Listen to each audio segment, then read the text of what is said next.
En esta tercera presentación de raíces unitarias hablaremos del quiebre estructural. Para eso tendremos una introducción, hablaremos de la prueba y haremos unos comentarios finales. Hasta ahora, entonces, hemos considerado series que se comportan de manera uniforme a lo largo del periodo de estudio. Pero esto no necesariamente es cierto en la realidad. Por ejemplo, miremos aquí el índice de la tasa de cambio real en Colombia, que pareciese tener un comportamiento diferente hasta marzo del 85 y después de marzo del 85. Es como si existiesen dos medias alrededor de las cuales se mueve la serie, una antes de marzo del 85 y una después de marzo del 85. De hecho, Perrón en 1997 demuestra que las pruebas de raíces unitarias convencionales no son consistentes contra la alternativa de un proceso estacionario alrededor de la media cuando la función de tendencia presenta un cambio en la pendiente. Y por tanto, en presencia de quiebres estructurales, será necesario emplear pruebas alternas que puedan distinguir entre un proceso con raíz unitaria y un proceso estacionario alrededor de una tendencia con quiebre. Hablemos un poco de cómo funcionaría la prueba.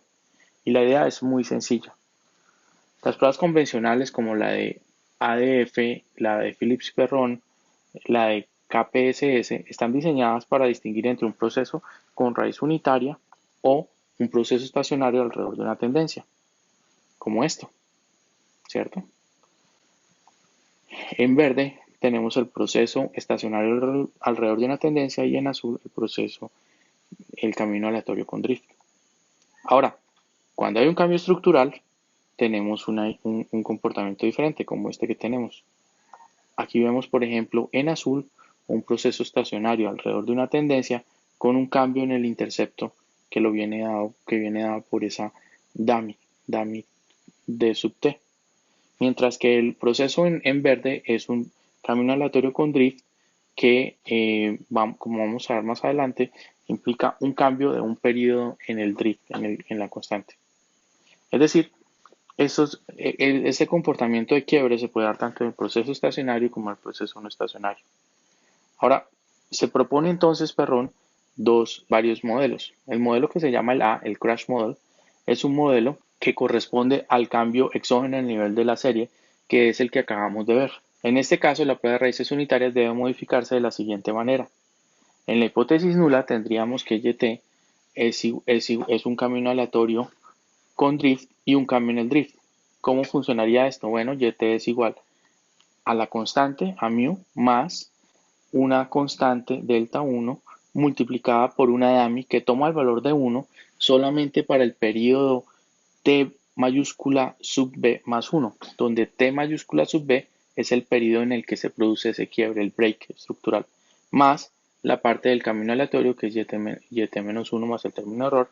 Resulta alterna de que el proceso es un proceso estacionario alrededor de una tendencia con un cambio en el intercepto que viene dado por el coeficiente μ1 que multiplica a la dummy que toma el valor de 1 si estamos en un periodo posterior al momento del break. El término, en otras palabras, pues lo que tenemos es un proceso estacionario, en la hipótesis nula, un camino aleatorio con un cambio en el drift de un solo periodo y un proceso en la alterna, un proceso estacionario alrededor de la tendencia con un cambio en el intercepto después del periodo TV. Noten que esto implica que, por ejemplo, el proceso bajo la hipótesis nula será mu más dummy 1t más yt menos 1 más el término de error si estamos en el periodo tv más 1 y en el caso contrario sería mu más yt menos 1 más el término de error.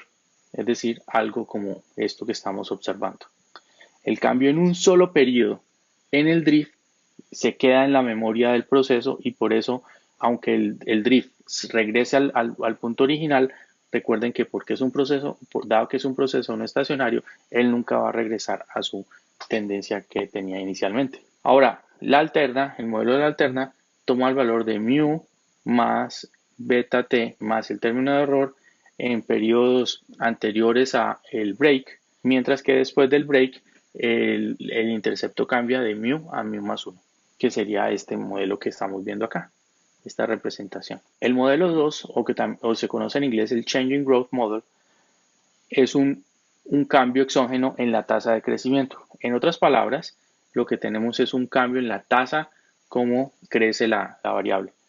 Entonces, en la hipótesis nula, el proceso es yt igual a mu más mu1 dummy, por la dummy más yt menos 1 más el término de error, mientras que en la alterna tenemos a yt igual a mu más beta t más beta 1 dt asterisco del periodo t más epsilon t, donde dt asterisco es una variable dummy que toma el valor de t menos tb si t es mayor que el break, y la dummy t se define como lo teníamos definido anteriormente. Noten que en este caso, entonces, bajo la hipótesis nula, lo que tenemos es que para periodos después de del break, t superiores a t subíndice b, tenemos que el drift es mu más mu1 versus el drift anterior, que era mu t, y la parte pues, del camino aleatorio se mantiene.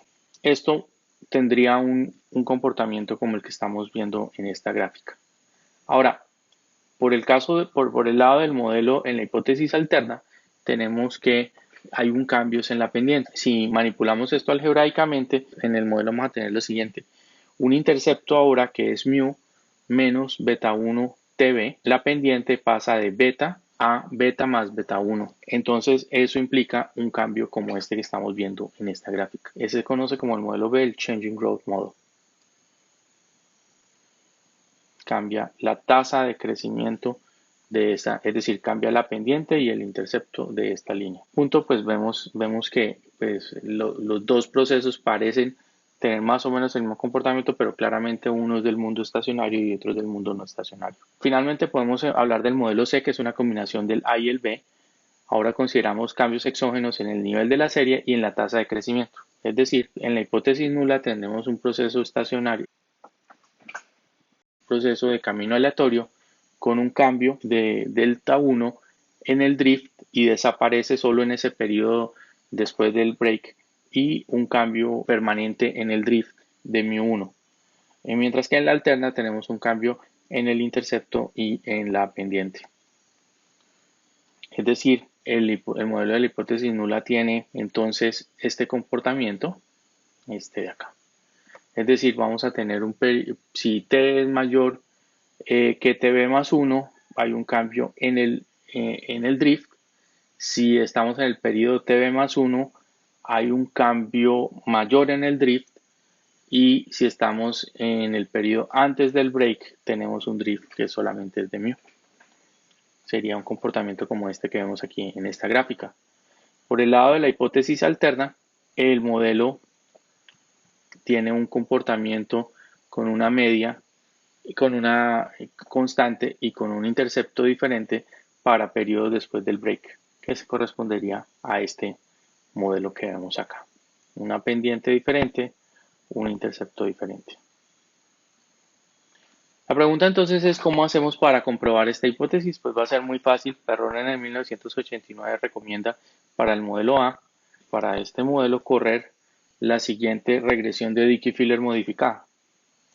Y si la hipótesis nula es verdadera, entonces tiene que ser cierto que alfa A, alfa superíndice A sea igual a 1, beta superíndice A sea igual a 0 y mu 1 superíndice A sea igual a 0. Para el modelo C, entonces recomienda correr este modelo de regresión auxiliar parecido al de Dickey-Filler pero modificado, y en este caso tenemos que probar que alfa superíndice C sea igual a 1, beta superíndice C sea igual a 0 y gamma 1 superíndice C sea igual a 0. Y para el modelo, el último modelo, el modelo C, pues tendremos esta ecuación modificada y pues tendríamos estas hipótesis a probar, como lo vemos aquí, que alfa superíndice A sea igual a 1, beta superíndice A sea igual a 0 y mu 1 superíndice A sea igual a 0. Entonces, ¿cómo es la prueba? La prueba de Perron 89 implica los siguientes pasos: determinar el momento del break. El break tiene que ser pues, un periodo después que esté en la muestra, o sea, mayor que 1 y menor que t. Y por tanto se puede definir lambda, que es igual al t del break dividido el tamaño de la muestra total. Normalmente no es conocido ese break, así una aproximación para encontrar el punto de cambio puede ser una gráfica, y con eso pues, y básicamente el segundo paso debe ser decidir, después de decidir dónde es el break, decidir qué tipo de caso estamos, en el modelo A, el B o el C, luego correr el modelo correspondiente, estimar esos modelos y pues calcular el T correspondiente para el alfa, como tradicionalmente se hace, y comparar con el correspondiente valor crítico suministrado por Perron, porque estos no siguen una distribución T tradicional. La prueba de Perron 89 termina entonces con el paso que es si el T calculado es menor que el valor crítico, entonces se rechaza la hipótesis nula. Ahora, para terminar, es importante mencionar que la prueba de Perron 89 es muy sencilla, pero tiene inconvenientes y se debe conocer el punto de quiebre. La prueba no nos provee información de esto y la decisión puede cambiar dependiendo del punto de quiebre escogido. Por eso, pues en la práctica uno puede probar si hay sospechas de quiebre estructural con muchos lugares, pero hoy existe una prueba, la de Sibot y Andrews, que hace exactamente lo de Perron, pero además al mismo tiempo detecta dónde fue el posible quiebre estructural. Esta es la que vamos a ver cómo implementar en R